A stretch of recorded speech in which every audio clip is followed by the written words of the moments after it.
Guys boys కోసం అయితే cinematic style అయితే వీడియో ఎడిటింగ్ అయితే చేశాను. అంటే ఇది ఏ సాంగ్ అంటే కింగ్డమ్ మూవీలోంచి రైకిలే సాంగ్ ఉంది కదా, దాని మీద అయితే 3D కెమెరా యూజ్ చేసి సినిమాటిక్ స్టైల్ అయితే వీడియో ఎడిటింగ్ అయితే చేశాను. అలాగే దీని పెద్ద పిక్స్ ఏం యూస్ అవ్వాలి, ఒక 4 పిక్స్ ఉంటే సరిపోద్ది. అది కూడా బ్యాలెన్స్ రిమూవ్ చేసిన పిక్స్ PNG పిక్స్ ఉంటే సరిపోద్ది. అలాగే ఒక క్లిప్ అయితే ఎడిటింగ్ అనేది కంప్లీట్ చేసేద్దాం. ఫస్ట్ డెమో చూడండి, తర్వాత ఎక్స్ప్లెయిన్ చేస్తాను ఎడిటింగ్ అనేది ఎలా చేసుకోవాలని అనేది.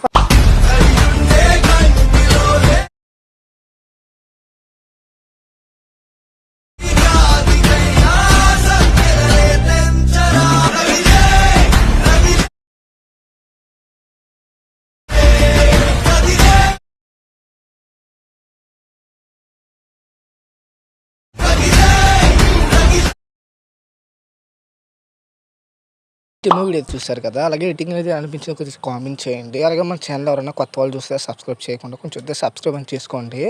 అలాగే షేర్ చేయమన్నా పర్లేదు, వీడియోకి లైక్ చేస్తే చాలు. అంటే ప్రతి వీడియో చెప్పేలాగే షేర్ చేయమన్నా పర్లేదు, నాకు చూసిన వాళ్ళు జస్ట్ లైక్ చేసి సబ్స్క్రైబ్ చేస్తే చాలు, అదే చాలు నాకు.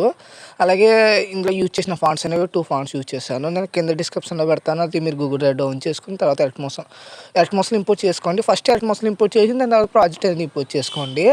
అలాగే ఒక సింగిల్ ప్రాజెక్ట్ ఫుల్ ప్రాజెక్టు, అలాగే బోనస్గా XML కూడా ప్రతి దాంట్లో XML పెడతాను. నేను ఇందులో కూడా XML పెడతాను.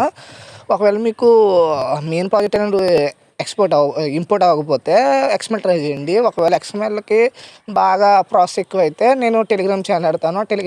టెలిగ్రామ్ ఛానల్లోని #4 అని సెర్చ్ చేస్తే మనకి వీడియో డీటెయిల్స్ అన్నీ వచ్చేస్తాయి. అందులో మీకు టెంప్లెట్ లింక్ ఉంటుంది, అక్కడ కూడా XML లింక్ ఉంటుంది. ఎలాగైనా యూజ్ చేసుకోవచ్చు. అక్కడైతే టెంప్లెట్ లింక్ ఖచ్చితంగా వర్క్ అవుతుంది. ఇదంతా నేను షార్ట్ వీడియోలు చేసి మీకు అయితే పెడతాను, ఇన్స్టాలో పెడతాను, అలాగే టెలిగ్రామ్లో పెడతాను. అలా చూసుకోండి. ఇక్కడ చెప్తే మీకు అర్థం కాదు, వీడియో కూడా లెంత్ అయిపోద్ది, అర్థం చేసుకోండి. అలాగే మీకు ఎక్స్ప్లెయిన్ చేయాలి కాబట్టి నేనైతే వీడియో అనేది ప్రాజెక్ట్ అనేది ఓపెన్ చేస్తున్నాను. స్టార్టింగ్ ప్రాజెక్ట్ ఓపెన్ చేస్తే మీకు అయితే ఇలా వస్తుంది స్టార్టింగ్ పేజ్ అనేది. ఇక్కడ చూసుకుంటే మనకి పిక్స్ అనేవి టాప్లో ఉంటాయి, గుర్తెట్టుకోండి. PNG పిక్స్ ఎప్పుడు నేను టాప్లోనే పెడతాను. కానీ ఆ పిక్స్ బ్యాక్గ్రౌండ్ పిక్స్ అన్న, PNG పిక్స్ అన్న, అంటే ఓవర్లీ పిక్స్ ఉంటాయి కదా, అవన్నీ నేను కింద పెట్టి PNG పిక్స్ ఎప్పుడు టాప్లోనే పెడతాను, మీకు అర్థం కావాలని. ఒక్క నిమిషం. ఇక్కడ చూస్తే మనకు ఒక టాపిక్ ఉంది కదా, ఫస్ట్ మీరు ఏం చేస్తారంటే ఒక కరెంట్ ఫీల్డ్లోకి వెళ్ళండి. మీకు దీని మీద ఓపెన్ చేస్తే స్క్రీన్ అంతా ఇలా వచ్చేస్తుంది, అంటే PNG పిక్ కనపడదు. నేను చెప్తాను, దానికి కూడా ఒక చిన్న ట్రిక్ చెప్తాను. ఏం లేదు, ముందు ఆ ఫోటో ఉంది కదా, ఇక్కడ స్టార్టింగ్ నుంచి వస్తే ఇక్కడ ఫోటో ఉంటుంది, స్టార్టింగ్ పైన కెమెరా కింద ఉంటుంది. ఈ ఫోటో ఓపెన్ చేస్తే కరెంట్ ఫీల్డ్లోకి వెళ్ళండి. ఏదైనా ఒక మంచి పిక్తో రీప్లేస్ పెట్టుకోండి. ఎగ్జాంపుల్ నేనైతే ఒక మంచి పిక్తో రీప్లేస్ పెడతాను. కొంచెం బాయ్స్ చేసుకోండి, బాయ్స్కి అయితే బాగా సెట్ అవుతుంది, గర్ల్స్ కన్నా. బాయ్స్ చేసుకోండి, బాగుంటుంది. దీని యాటిట్యూడ్ వీడియో కూడా చేసుకోవచ్చు, మేబీ సెట్ అవుతుంది. యాటిట్యూడ్ కింద వస్తుంది ఇది కూడా. ఇప్పుడు ఎగ్జాంపుల్ నేను ఈ ఫోటో సెలెక్ట్ చేశాను, బట్ నాకు ఈ ఫోటో అయితే ఇక్కడ కనబడట్లేదు. ఇప్పుడైతే ఏం చేస్తారంటే నార్మల్గా ఇలా బ్యాక్ వచ్చేయండి. అంటే మనకి నార్మల్గా ఫోటో తీస్తాం అలా వచ్చేయండి. ఒకవేళ ఈ ఫోటో అయితే సెట్ అయింది, కొన్ని ఫొటోస్ అయితే సెట్ అవ్వవు. అప్పుడు ఏం చేస్తారంటే ఇక్కడ PNG ఉంది కదా, ఇక్కడ దీన్ని టిక్ చేయండి. ఎలా అంటే దీని మీద నొక్కుతో పెట్టుకుంటే టిక్ అయిపోద్ది. అప్పుడు మీరు చేతి ఫింగర్స్ తోటి ఇలా మూవ్ చేసుకోండి. జస్ట్ చేతి ఫింగర్స్ తోటి దీన్ని సెంటర్లో పెట్టుకోండి. అర్థమైంది కదా మీకు? ఇలా ఓపెన్ చేసి మూవ్ అండ్ ట్యాన్స్లోకి వెళ్తే మీకు హైడ్ అయిపోద్ది పిక్ అనేది. ఎందుకంటే పై ఉన్న లేయర్స్ పిక్స్ అనేవి వాటిని హైడ్ చేసేస్తుంది. లేదంటే ఇంకో ట్రిక్ ఉంది, వీటిని అన్నిటినీ హైడ్ చేసుకుని అప్పుడు మూవ్ అండ్ ట్యాన్స్లోకి వెళ్ళి మీరు చూసుకోవచ్చు. కానీ ఇదంతా అయితే టైం వేస్ట్ అయిపోద్ది. దీని మీద చిన్న టిక్ పెట్టుకోండి, దీన్నే చేతి ఫింగర్స్ తోటి ఇలా అడ్జస్ట్మెంట్ చేసుకోండి. చూడొచ్చు, మీకు అయితే సెట్ అయిపోద్ది ఎడిటింగ్ అనేది.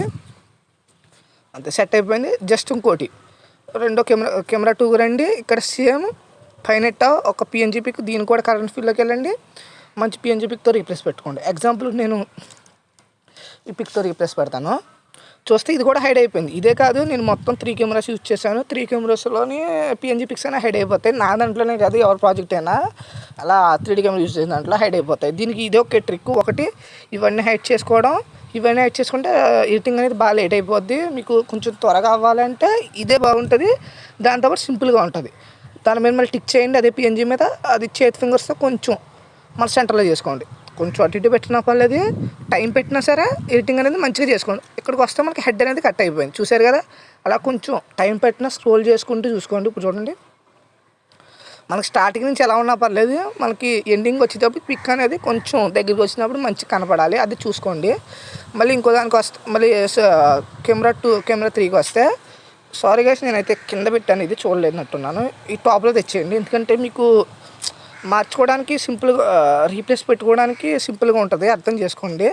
ఇక్కడ చూస్తే కింద ఒకటి కలర్ ఫీల్ ఒక పిఎన్జీ ఓపెన్ చేయండి, ఎగ్జాంపుల్కి జస్ట్ రీప్లేస్ పెట్టేయండి, చూస్తే మారింది. దీన్ని ఏం చేస్తారంటే టిక్ చేసుకోండి, దీన్ని చేతి ఫింగర్స్ తోటి అలా ఒక సైడ్ పెట్టుకోండి, లేకపోతే సెంటర్లో పెట్టుకున్నా పర్లేదు, అది మీ చాయిస్. ఇక్కడ చూడొచ్చు పర్ఫెక్ట్గా సెట్ అయిపోయింది. సెకండ్ మరి ఇంకోటి తీసుకోండి, పైది పిఎన్జీని, దీన్ని కూడా జస్ట్ ఇంకో మంచి పిక్స్తో రీప్లేస్ పెట్టండి. నేను ఎగ్జాంపుల్కి ఏ పిక్స్ పెడేస్తున్నాను అంటే చూసుకోవట్లేదు, కొంచెం మంచి పిక్స్ పెట్టుకోండి. సేమ్ దీన్ని కూడా టిక్ చేయండి, కొంచెం చిన్నది చేసుకోండి సైజు, అంటే వీటితో అయిపోలేదు ఎడిటింగ్. మళ్ళీ లాస్ట్కి వచ్చేటప్పుడు ఇంకొక పిఎన్జీ ఉంటుంది, అంటే మొత్తం స్టార్టింగ్ ఒకటి ఉంటుంది, ఫస్ట్ కెమెరాలో ఒక పిఎన్జీ ఉంటుంది, సెకండ్ కెమెరాలో ఒక పిఎన్జీ ఉంటుంది, థర్డ్ కెమెరాలో మాత్రం 3 పిఎన్జీస్ ఉంటుంది, అది గుర్తెట్టుకోవాలి మీరు. నేను ఇలా ఇస్తాను ప్రాజెక్టు, చూసుకోండి, ఇచ్చిన ఇవ్వకపోయినా మీరు చూసుకోండి. మళ్ళీ పిక్స్ అనేవి మారిపోతే అంతా ఎక్స్పోర్ట్ చేసిన తర్వాత టైం వేస్ట్, మీకే ఇబ్బంది పడాల్సి వస్తుంది. మళ్ళీ దీన్ని కూడా కరెంట్ ఫీల్డ్కి వెళ్ళి మంచి ఫోటోస్తో రీప్లేస్ పెట్టుకొని, ఇది టిక్ చేసుకుని చేతి ఫింగర్స్, ఒక్క నిమిషం, సారీ నేను టాప్ కింద తిట్టాను. ఇప్పుడు చూడండి, ఇలా సెట్ చేసుకోండి. ఆ బ్యాక్ సైడ్ పిఎన్జీ ఉంది కదా, అది కనపడకుండా దీన్ని దాని పైన పెట్టండి, సెట్ అయిపోద్ది. చూడొచ్చు మీరు, ఇప్పుడైతే చూడండి, ఒక్క నిమిషం, సెట్ అయిపోద్ది. అంటే అలా చూసుకుని కొంచెం టైం పెట్టినా మంచిగా చేసుకోండి. ఒకవేళ 1080 లేకపోయినా 720లో చేసుకోండి, 720 కూడా అవ్వకపోతే 540లో చేసుకోండి. మీకంటే ఇది ప్రాజెక్ట్ కాబట్టి నేను ఎక్కువ లేయర్స్ యూజ్ చేశాను కాబట్టి దానివల్ల మీకు అవ్వదు, అంటే ఎక్స్పోర్ట్ అవ్వదు, అయ్యేటప్పుడు చాలా ఇబ్బంది పడుతుంది. మళ్ళీ వీడియో అనేది ఎక్స్పోర్ట్ అయిన తర్వాత ల్యాగ్ రావడం, గ్లిచ్గా రావడం చాలా జరుగుతుంది.